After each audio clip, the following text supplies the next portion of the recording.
सेवक वही है जो हर समय स्वामी के सुख का चिंतन करे।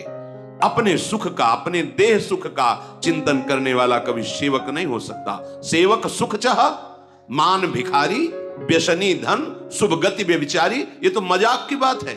पराई स्त्री से व्यभिचार करता हो और सोचता हो दान पुण्य करके हम भगवत प्राप्ति कर लेंगे, असंभव। भिक्षुक वेश रख करके सोचता हो कि मैं मान का पोषण करूं, असंभव।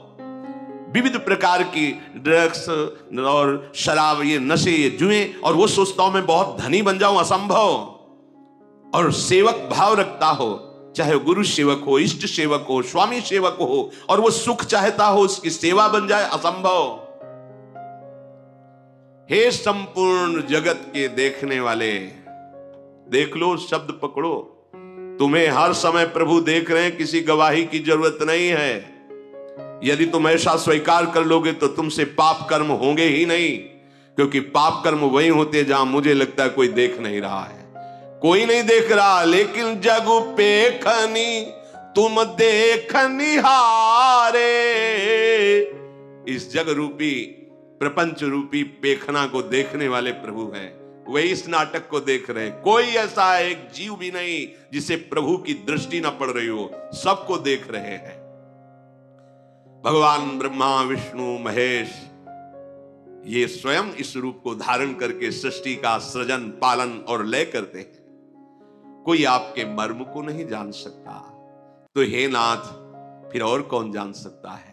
वही जान सकता है जिसे आप जना देते हो, और जो आपको जान जाता है वो आपका स्वरूप बन जाता है। जानत तुम्हें तुम्हें हो जाए। कैसे जानता है? जिसे आप जना देते हो। आप कैसे जनाते हो? कृपा करके। तुम्हारी कृपा तुम्हारी रघुनंदन, जानई भगत भगत उर चंदन। भक्तों के हृदय को शीतलता प्रदान करने वाले प्रभु, आपकी कृपा से भक्त आपको जान जाते हो। जो जान जाते हैं वो आपका स्वरूप हो जाते हैं। तस्मित् तज्जने भेदा भावात् ब्रह्मविद् ब्रह्मवि भवति। जो ब्रह्म को जान लेता है वो ब्रह्म स्वरूप हो जाता है। हे प्रभु, आपकी ये जो देह है ये चिदानंदमय है, ये पांच भौतिक नहीं है। इसमें किसी भी तरह का कोई विकार नहीं है। जैसे अपने लोगों की देह है तो कर्म बंधन युक्त है, विकार युक्त है, त्रिदेह है। स्थूल, सूक्ष्म, कारण, तीन देह है, माया जनित रचित है। लेकिन प्रभु का चिदानंदमय है। उसमें ऐसा नहीं कि आत्मा अलग, मन अलग, देह अलग, ऐसा नहीं है। संपूर्ण चिदानंदमय।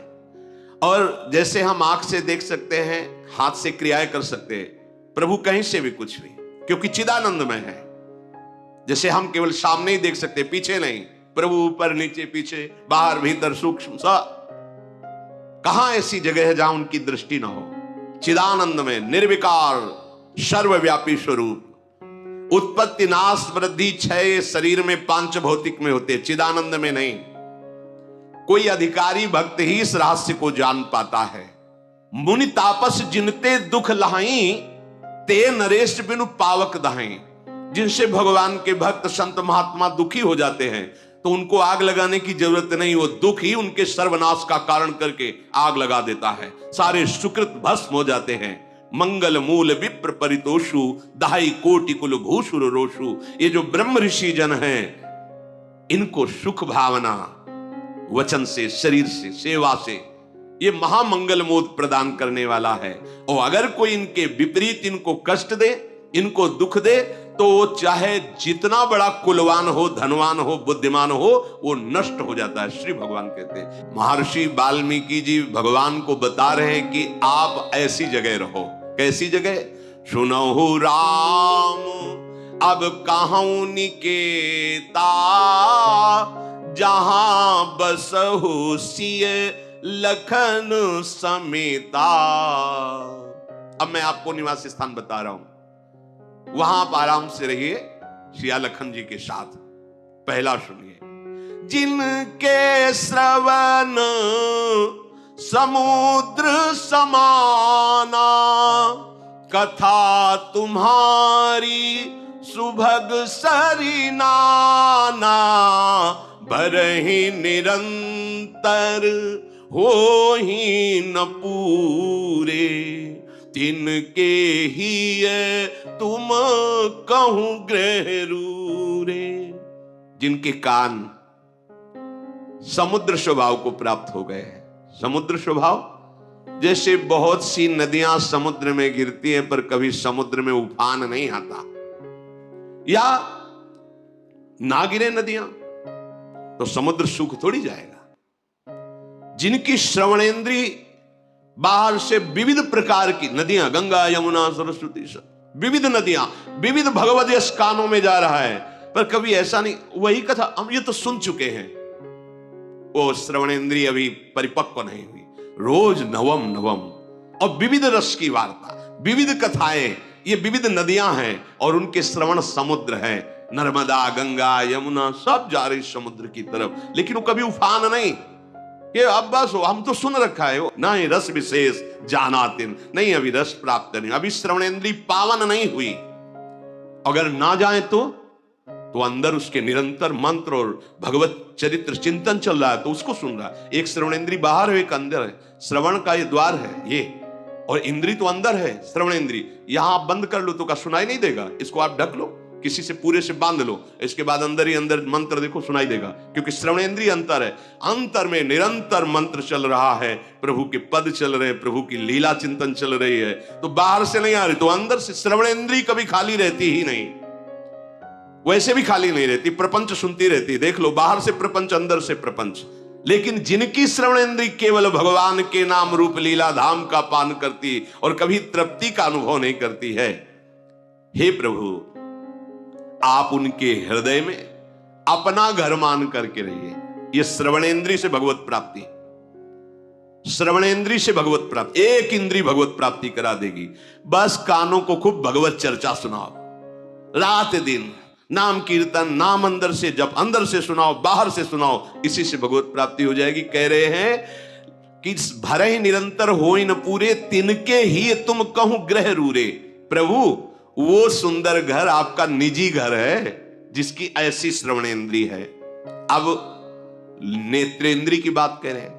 लोचन चातक जिन करी राखे, रहाही दरस जलधर अभिलाष, निदरहि सरित सिंधु सर भारी, रूप बिंदु जल होहि सुखारी, तिनके हृदय सदन सुखदायक,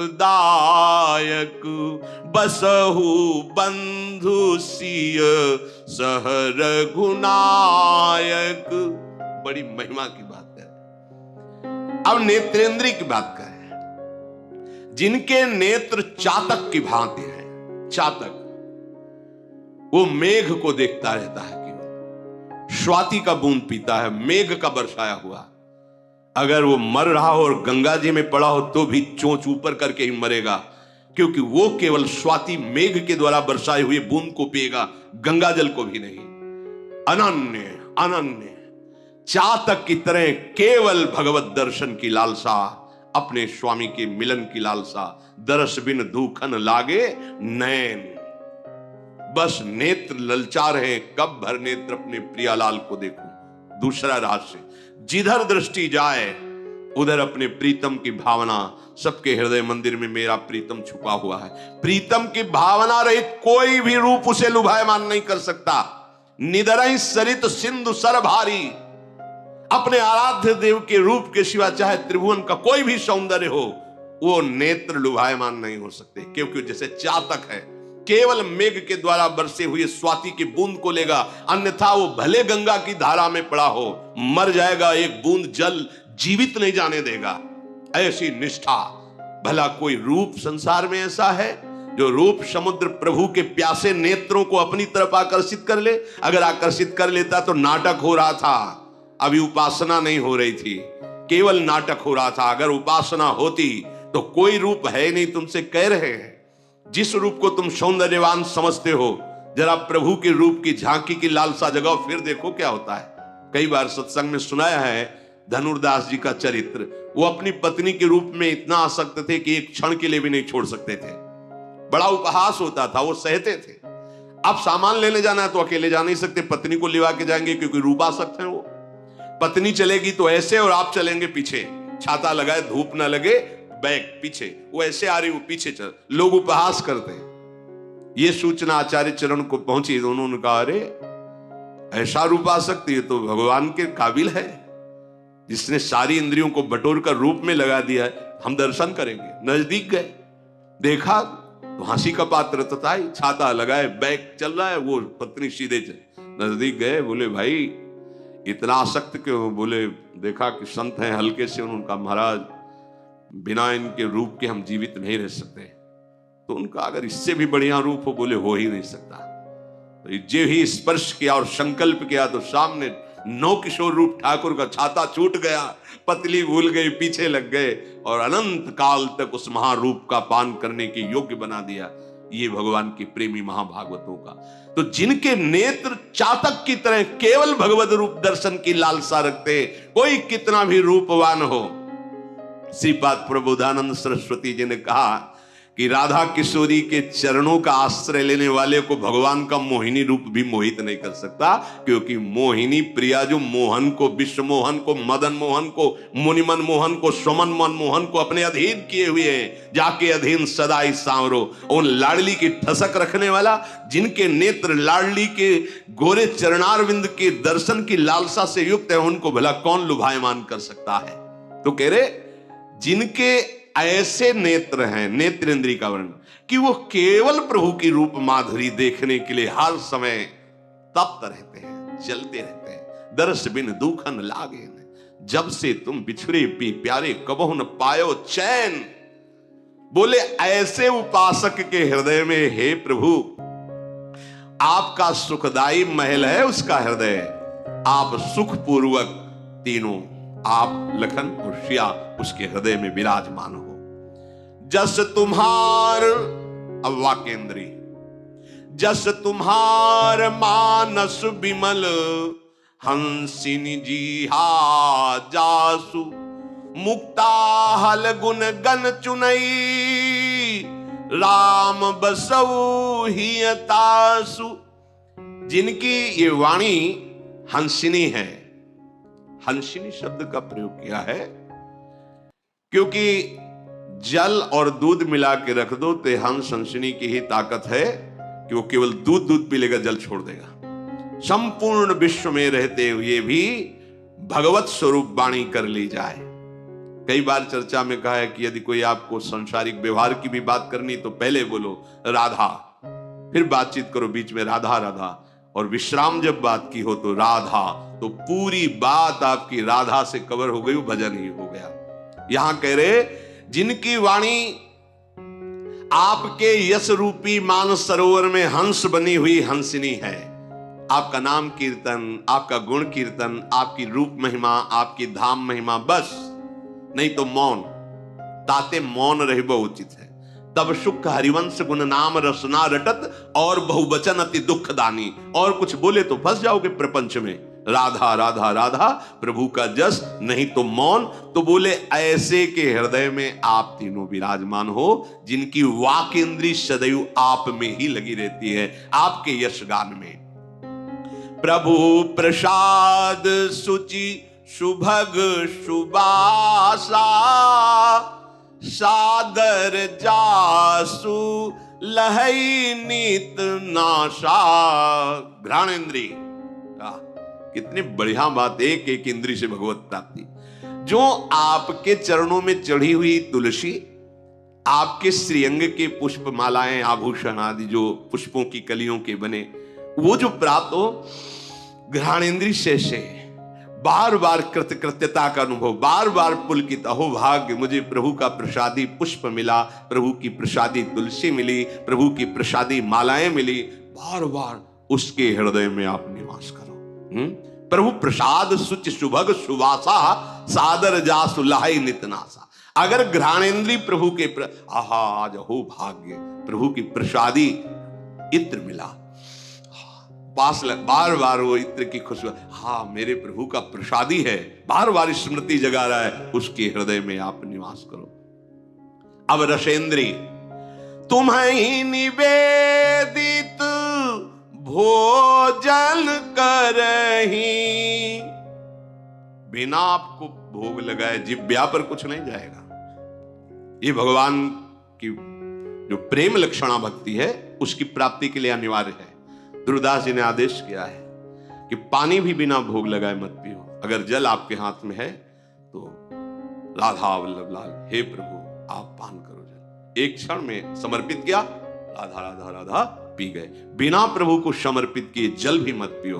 अगर आप जैसे आपने वृंदावनवासी भोग लगा के एक पानी पात्र में रखते जाते, जब पिएंगे वही प्रसादी जल पिएंगे, अपने श्री जी को भोग लगाया जल।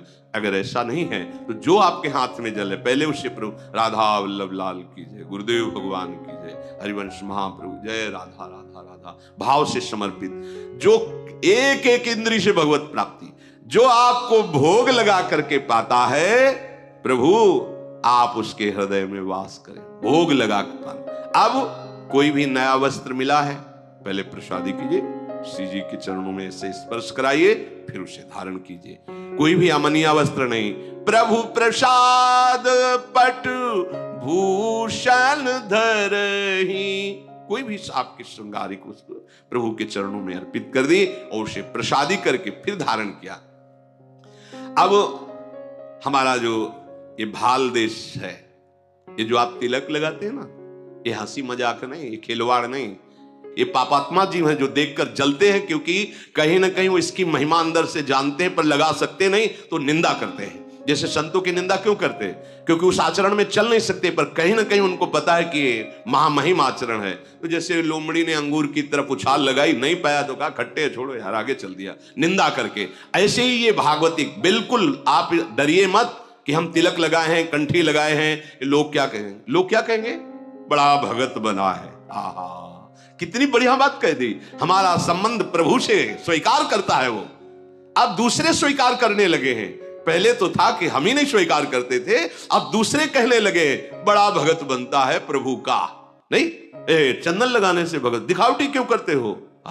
वो जल रहा है बेचारा, उसकी तुम्हें धुआं नहीं नजर आ रहा उसके अंदर से, वो जल रहा है। आपको गर्व से अपने प्रभु का तिलक लगाना है। जैसे कहीं ऐसे शासन विभाग में आप हैं और आप बाहरी तिलक नहीं लगा सकते, तो आप ऐसा करें, सूखी रज की बटिया ले ले और आप ऐसे बिना तिलक के न रहें। ये भाल हमारा सुशोभित, ये जो है ना हमारे गर्व का विषय, महारानी जी का प्रसादी चंदन और प्रिया प्रीतम रसिक जनों की चरण रज, उसके ऊपर प्रसादी चंदन लग, गर्व से हम कहते हैं कि मेरी महारानी श्री राधा रानी। हम दासत्व, बिल्ला लगाने में कोई घबराता है क्या? अगर बिल्ला के चांस और बढ़ गए तो गर्व आता है कि नहीं आता? 1 2 3, ये हमारा बिल्ला है। कौन है? ये भगवान का दास है। क्या ये निंदनीय बात है? भगवान के दासत्व की पदवी तुम्हें उपहास में ही कोई कह रहा है तो ये कोई निंदनीय बात है? अरे गर्व का विषय है। ये हाँ कहावत तो सब कहे, तो हम भी कहते हैं और सब लोग अब कहने लगे ये दास है प्रभु का, तो सुनेंगे ही कभी ना कभी ना, ये तो सुनेंगे, वो तो देख ही रहे प्रतिपल। अब हमारे हृदय में गर्व होना चाहिए कि मुझे दासत्व पदवी मिल रही। और सर्व गर्व निंदनीय है, लेकिन ये गर्व कभी भूल कर नहीं हटना चाहिए। अस अभिमान जाई जन भोरे, मैं सेवक रघुपति, मैं श्यामा श्याम का एक गर्व रहना चाहिए, हृदय में ठसक रखनी चाहिए। दूसरा, इस खोपड़ी की महिमा किस बात पर है? गुरुदेव को देखकर, संतों को देखकर, भक्तों को देखकर नमन हो। जिनके शीस नवहि सुर गुरु द्विज देखी, प्रीति सहित करी विनय बिसेखी। जिनके शीश देखते ही, ये बड़ी मलिनता है वैष्णव होने पर भी, यदि ये संप्रदायवाद की भावना अंदर बैठ जाए। अच्छा, ये तो और संप्रदाय का है, बहुत कड़ुआ है वचन, बहुत कड़ुआ, कभी नहीं स्वीकार करना चाहिए। संप्रदाय का तात्पर्य होता है एक सुदृढ़ मार्ग जिससे हम प्रभु के प्रेम को प्राप्त करते हैं। वो संप्रदाय क्या जो नफरत पैदा करे, जो हिंसावृत्ति लाए, किसी का अपमान करे, किसी की निंदा करे।